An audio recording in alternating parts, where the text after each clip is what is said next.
Step into worlds of whispered secrets and bold awakenings. Subscribe today for stories that linger like a half-remembered dream. At my mother-in-law's birthday dinner in Rome, my seat was missing. My husband chuckled, "Oops, guess we miscounted," as the family laughed. I calmly said, "Seems I'm not family," and walked out. 30 minutes later, they discovered I'd canceled the entire event, venue, catering, everything. Their faces turned ghostly white. "Seems I'm not family," I said, my voice steady despite the earthquake happening inside my chest. The words hung in the air of that exclusive Roman restaurant as 12 pairs of eyes stared back at me with expressions ranging from shock to poorly concealed satisfaction. My husband Ethan's light chuckle as he'd said, "Oops, guess we miscounted," still echoed in my ears as I turned and walked away from the table where there was no chair for me. The humiliation burned through my veins as I exited the restaurant, but not a single tear fell. Instead, I felt an eerie calm take over as I pulled out my phone and opened the event management app. I'd built my career on it. I had 30 minutes before they'd realize what I was doing, and that was more than enough time. Before we begin, I want to take a moment to thank each of you for being part of this incredible journey. Sometimes the most powerful moments come when we finally recognize our worth. If you've ever felt like an outsider looking in, this story might resonate with you. Before we witness Olivia's journey from Boston's premier event planner to a woman reclaiming her dignity in Rome, hit subscribe to join our community of readers who appreciate stories of self-discovery and unexpected strength. Now, let's step behind the curtain of a marriage built on appearances. My name is Olivia Hayes. 5 years ago, I was just Olivia Hayes, the founder of Elite Affairs, Boston's most sought-after event planning company. I'd built my business from the ground up after putting myself through business school. Every elegant gala, every perfectly executed corporate gathering, every society wedding in Boston had my invisible fingerprints all over it. My reputation for discretion, attention to detail, and ability to pull off the impossible had made me the go-to planner for the city's elite. That's how I met Ethan Caldwell. At the charity gala I organized for the Boston Children's Hospital, tall with perfectly coiffed dark hair and a smile that crinkled the corners of his eyes, Ethan had the easy confidence of someone who'd never worried about money. He was charming in that practiced way of men born into privilege, but there was something genuine in his interest in my work. "So you're the wizard behind all this?" he'd asked, gesturing to the transformed ballroom of the Four Seasons. "My mother has been trying to figure out who to hire for her charity function next month. I think I just found her answer." One job led to another, and soon I was regularly planning events for the Caldwell family. The Caldwells were Boston aristocracy with old money that traced back to shipping and railroads. They had that particular brand of wealth that didn't need to show off. It was evident in the subtle quality of everything they owned, the ease with which they navigated their world. Our romance began 6 months after I started working for his family. Ethan pursued me with the same determination he brought to his work at the family's investment firm. There were warning signs, of course. The way his mother, Margaret, looked at me with barely concealed disapproval when Ethan first introduced me as more than his event planner. The casual comments about my humble beginnings. The surprise in people's voices when they discovered I was dating a Caldwell. "You've done well for yourself," Margaret had said during our first dinner together as a couple, her smile not reaching her eyes. "Self-made success is so American." I ignored these signs because I was falling in love with Ethan. He seemed different from his family, more open-minded, less concerned with lineage and status. When he proposed 11 months after our first date, I said yes despite the nagging feeling that I was entering a world that would never truly accept me. The wedding was naturally the social event of the season. I planned much of it myself, unable to trust another planner with my own wedding. Margaret had opinions about everything. The venue wasn't traditional enough, the menu too adventurous, the guest list missing key society names. I compromised where I could, held firm where it mattered to me. Ethan played peacemaker, but I noticed he rarely contradicted his mother directly. After the wedding, the undermining became more systematic. Despite using my company for their events, the Caldwells constantly questioned my decisions, changed plans last minute, and took credit for my ideas. At family gatherings, my opinions were solicited then dismissed. My background in event planning was treated as a charming hobby rather than a successful business. "Olivia has such a good eye for these things," Margaret would say to her friends, patting my hand condescendingly. "It's almost like having a personal party planner in the family." Ethan never defended me. He'd shrug and tell me later that's just how his mother was, that I shouldn't take it personally. But it was personal, and it got worse as the years passed. The opportunity to plan Margaret's 70th birthday in Rome should have been my crowning achievement. A week-long celebration in the Eternal City culminating in a dinner at a Michelin-starred restaurant overlooking the Colosseum. I threw myself into creating the perfect event, leveraging every contact I had in the industry. It was during this planning that I discovered the first cracks in the Caldwell facade. The deposits for venues were delayed. Vendors called asking about payments. When I mentioned it to Ethan, he brushed it off, saying the family accountant was just being cautious with international transfers. But I saw the statements accidentally left open on his laptop. Investments gone bad, properties mortgaged to the hilt, lines of credit maxed out. The Caldwell fortune was dwindling fast.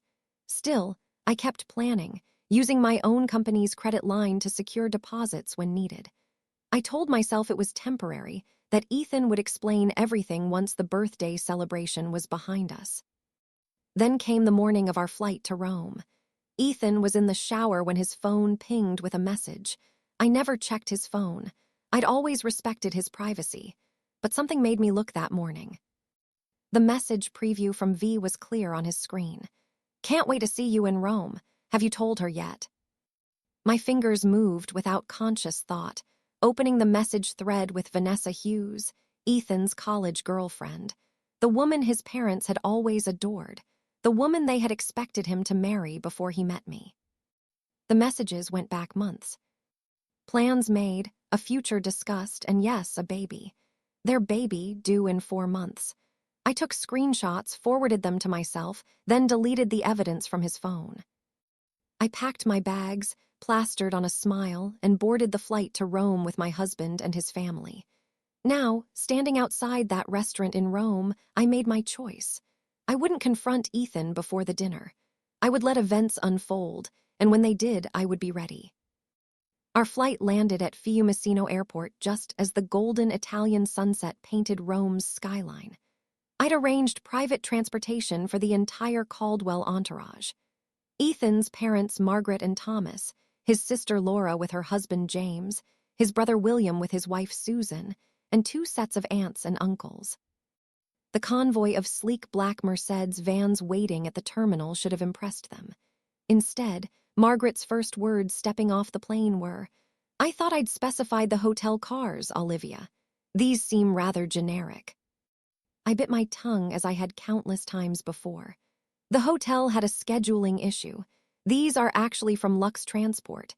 They service most of the diplomats in Rome. My explanation fell on deaf ears as she was already discussing something with Thomas, their heads bent together in that conspiratorial way that always excluded me. The Hotel de Russie welcomed us with the 5-star treatment I'd meticulously arranged. Champagne flowed in the private lounge while bellhops whisked away our luggage.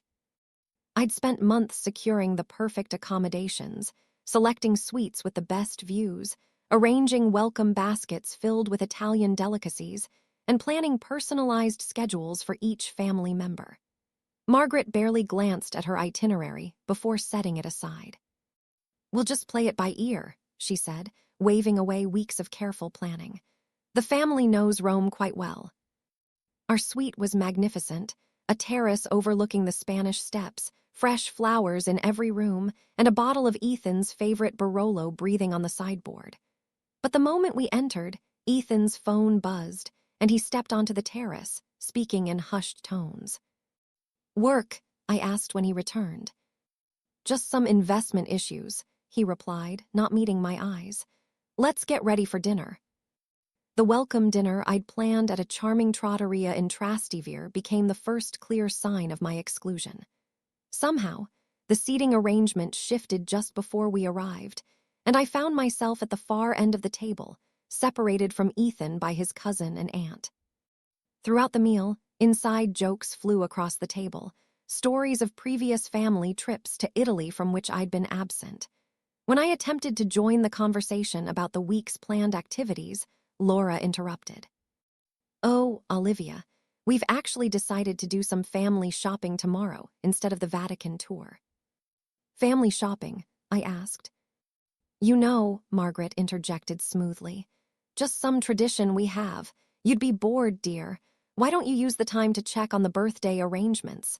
That's your expertise, after all." The pattern continued throughout the next few days.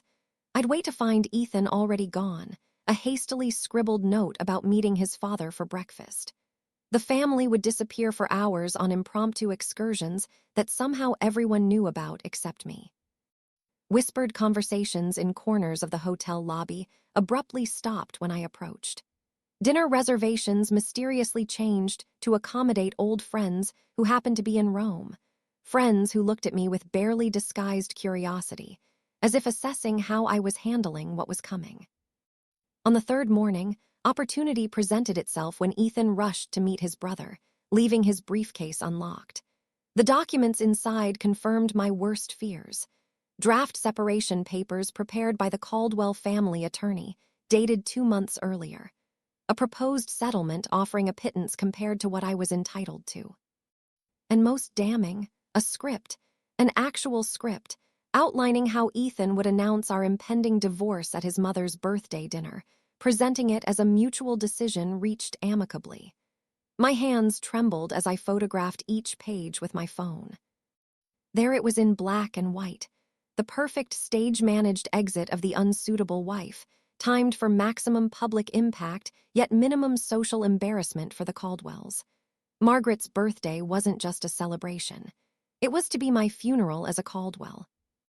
Instead of confronting Ethan, I channeled my anger into methodical documentation. Each day, I made excuses to return to our suite alone, searching for more evidence.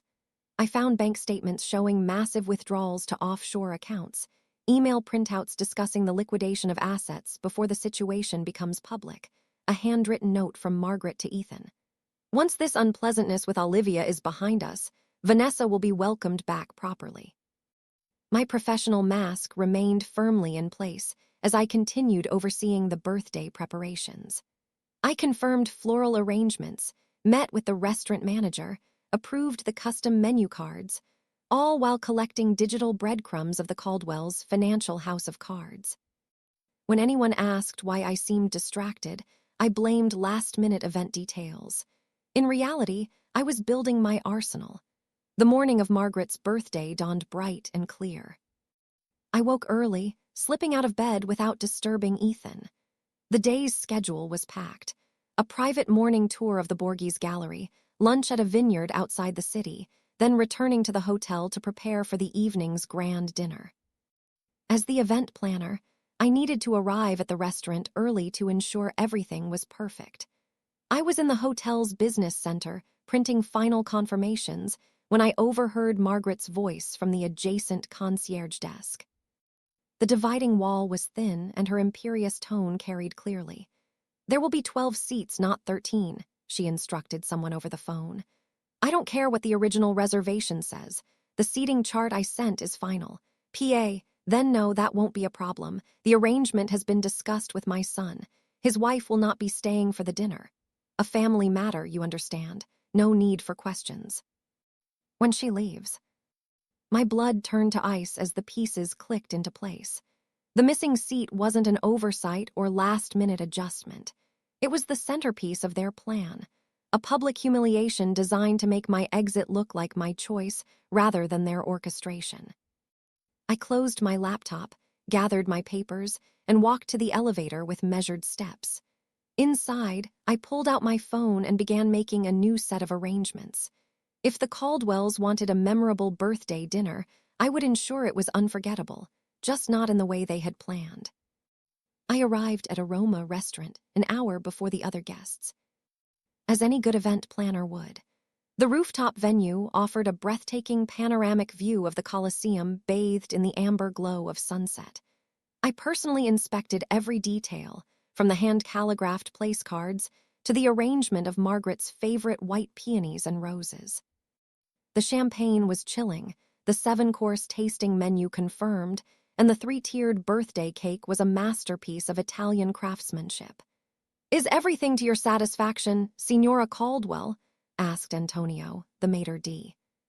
"Perfect," I replied, knowing it would be the last event I would plan for the Caldwells. Despite everything, my professional pride demanded nothing less than excellence. I returned to the hotel to change into the midnight blue Valentino gown I'd purchased specifically for tonight. As I applied my makeup with steady hands, I studied my reflection.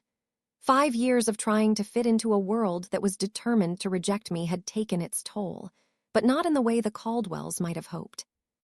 Instead of breaking me, they had hardened my resolve. The Caldwell family had arranged to meet in the hotel lobby before departing together for the restaurant. I arrived precisely on time to find them all waiting. Margaret resplendent in vintage Chanel, her diamond necklace catching the light. Ethan's eyes widened slightly when he saw me, perhaps remembering what had attracted him to me in the first place, or perhaps calculating how soon he could be free of me. "Olivia, darling, you look lovely," Margaret said, air-kissing near my cheeks. "We're just waiting for the cars." The drive to the restaurant was short, filled with artificial chatter about the day's activities from which I'd been excluded. As we ascended in the elevator to the rooftop, Ethan placed his hand at the small of my back, a gesture that once felt intimate but now seemed performative for the benefit of the elevator attendant. The doors opened to reveal the stunning terrace I'd designed, transformed into an elegant dining space under the stars. The Colosseum stood illuminated against the night sky, a testament to both grandeur and the inevitable fall of empires. How fitting. Margaret entered first, greeted with enthusiastic applause from waiting family members. One by one, everyone moved toward the large round table I'd specified, a table that should have seated 13. I followed behind Ethan, who moved purposefully toward his assigned seat next to his mother. I approached my spot, where my place card should have been, only to find nothing. No chair, no place setting, no acknowledgement that I existed. For a moment, I stood frozen, the perfect tableau of confusion around me. Conversations continued as everyone settled into their seats, studiously avoiding my gaze. The waitstaff, who had confirmed the seating with me just hours earlier, looked uncomfortable but remained silent. "Is something wrong?" Margaret asked innocently, her voice carrying just enough to draw everyone's attention. "There seems to be a mistake," I said, my voice calmer than I felt. "My place setting is missing." The meticulously choreographed scene unfolded exactly as they had planned. Furrowed brows, exchanged glances, Ethan half rising from his chair in a performance of concern that never reached his eyes. "That's odd," Laura said, examining the table. "Did someone count wrong?" Thomas cleared his throat. Perhaps there was a miscommunication with the restaurant staff. Then came Ethan's line, delivered with a practiced casualness that made my skin crawl. He actually chuckled, and said, "Oops, guess we miscounted." The family laughed, not riotously, that would be too obvious, but with the gentle amusement of people sharing an inside joke. In that moment, I saw it all with perfect clarity. The calculated humiliation, the public setting chosen to prevent a scene, the groundwork for stories they would tell later about poor Olivia, who couldn't handle the pressure of Caldwell family life. My gaze moved slowly around the table, taking in each face. Margaret triumphant behind her birthday smile, Thomas uncomfortable but complicit, Laura and William enjoying the spectacle, their spouses aware enough of the cruelty to look slightly ashamed but not enough to object. And Ethan, my husband, the man who had once promised to stand by me against the world, watching me with detached curiosity, like a scientist observing an experiment. I could have created a scene. I could have demanded a chair, exposed their plan in front of the waitstaff, made the kind of public display that would live in family lore for generations. That's what they expected, what they had prepared for. Margaret would comfort Ethan over his unstable wife, and the divorce narrative would right itself. Instead, I straightened my shoulders, lifted my chin, and delivered the line that would begin my reclamation of power. "Seems I'm not family." 4 words, simple, devastating in their truth. The smiles faltered. Ethan's expression shifted from smugness to uncertainty. I had departed from their script. "I'll see myself out," I added, turning away with the dignity that had been my armor throughout my marriage. "Olivia, don't be dramatic," Ethan called after me, another line from their playbook. "We can fix this." I didn't respond. I walked through the restaurant, nodding politely to the staff who had witnessed my humiliation. In the elevator, I finally allowed myself a deep breath, then another. By the time I reached the street, my hands had stopped shaking. A small cafe across from the restaurant offered the perfect vantage point. I ordered an espresso and pulled out my phone. This was the moment I'd prepared for, the 30 minutes of freedom, while the Caldwells congratulated themselves on their successful ejection of the unsuitable wife. First, I sent a prepared email to Antonio, the restaurant manager, with instructions that had been agreed upon as a surprise contingency, a common practice in high-level event planning. Attached was proof of my authority as the account holder and event coordinator, along with confirmation of immediate payment reversal.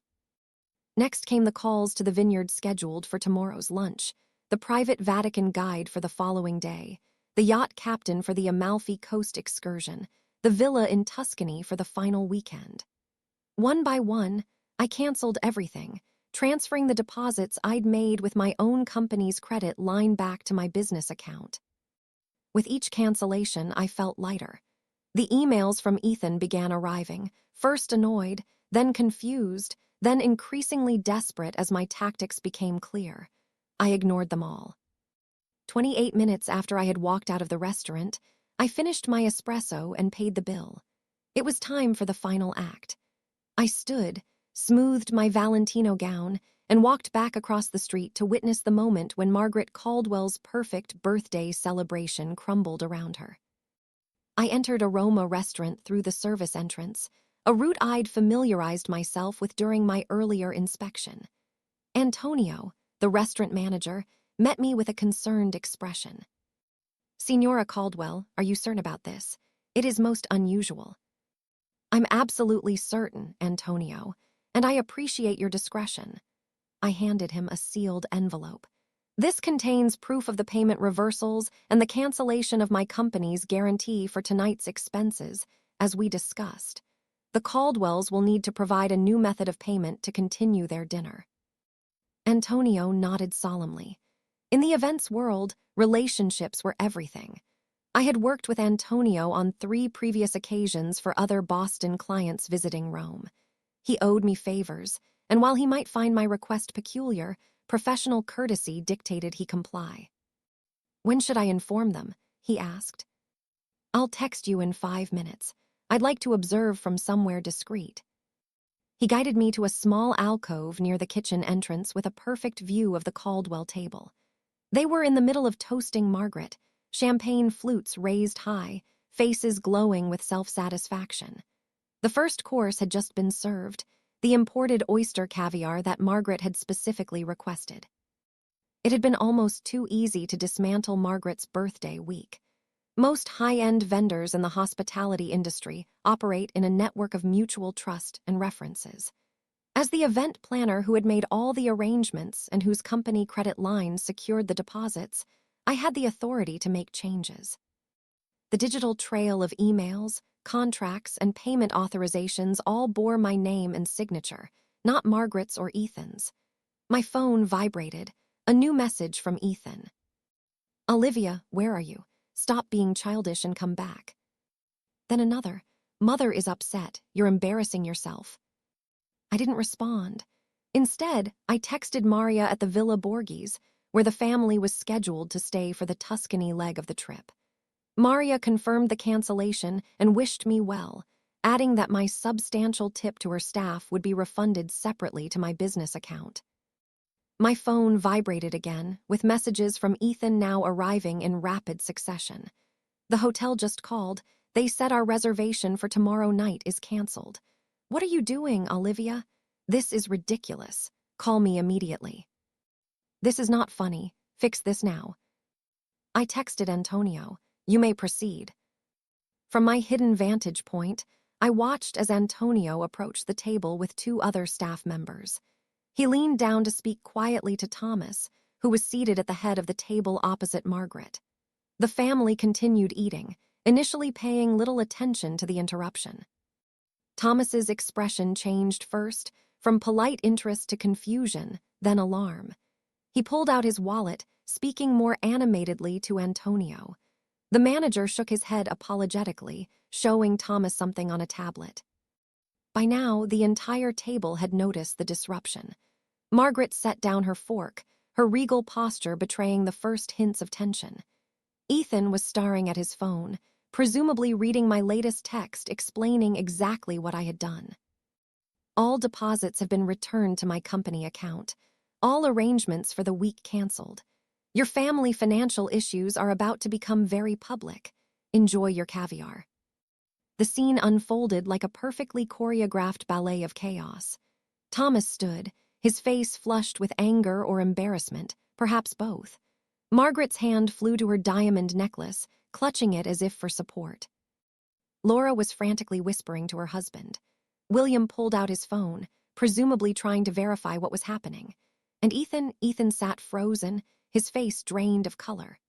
Unlike the others, he understood the full implications. He knew what I had discovered about their finances. He knew what would happen if his mother's society friends learned that the Caldwells could no longer cover a dinner bill, let alone maintain their lavish lifestyle. My phone rang, Ethan calling now, not texting. I declined the call and watched as he stood abruptly from the table, nearly knocking over his chair as he stepped away to try again. This time, I answered. Olivia, he hissed, his voice a mixture of fury and panic. What the hell do you think you're doing? Seems I'm not family, I repeated calmly. So I'm not responsible for family celebrations. You need to fix this right now. Do you have any idea how humiliating this is for my mother, for all of us? I have exactly the idea, Ethan. That was the point. Where are you? His voice changed, desperation creeping in. We need to talk. I can explain about Vanessa, about everything. I'm sure you can. The problem is I've seen the financial statements, Ethan. I've seen the emails. I know the Caldwell empire is crumbling, and I know you've been hiding assets offshore before filing for divorce. His sharp intake of breath confirmed what I already knew. He never expected me to discover these things. He had underestimated me, just as his family had from the beginning. Those were private. Yes, they were. Just like the text messages from Vanessa about the baby. Just like the script for announcing our divorce at your mother's birthday dinner. Just like the seating arrangement deliberately excluding me. Silence on the line. In the restaurant, I could see the manager now speaking to the entire table. Several other diners were watching with undisguised interest. The Caldwells' humiliation was becoming a public spectacle, exactly what they had planned for me. Olivia, please. Ethan's voice had lost all its aristocratic confidence. You don't understand what this will do to us. I understand perfectly. That's why I did it. We can work this out. Come back to the hotel. I'll meet you there in 20 minutes. No, Ethan. I don't think we can work this out. I ended the call and stepped out from my hiding place. It was time for my final appearance as a Caldwell. As I approached the table, 12 pairs of eyes turned to me, some angry, some fearful, all disbelieving. Margaret spoke first, her voice shaking with fury. How dare you ruin my birthday? I smiled, feeling a strange sense of calm. I learned from the best, Margaret. After all, isn't this exactly what you planned for me? A public humiliation, an orchestrated exit. The only difference is I changed the ending. Thomas stood. This is outrageous. You had no right. I had every right, I interrupted. Every contract, every reservation, every arrangement was in my name or my company's name. I simply adjusted the plans. You'll regret this, Laura spat. When Ethan divorces you, you'll get nothing.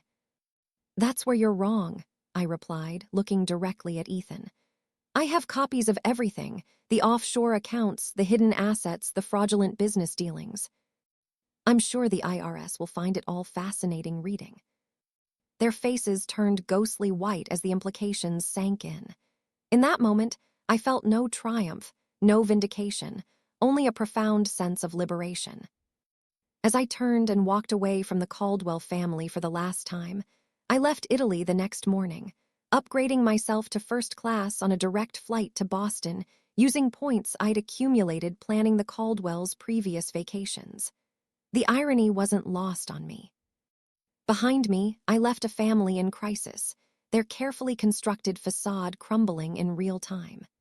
Through the hotel concierge, I learned that the Caldwells had paid for their dinner with Margaret's vintage Bulgari bracelet as collateral until a wire transfer could be arranged by morning.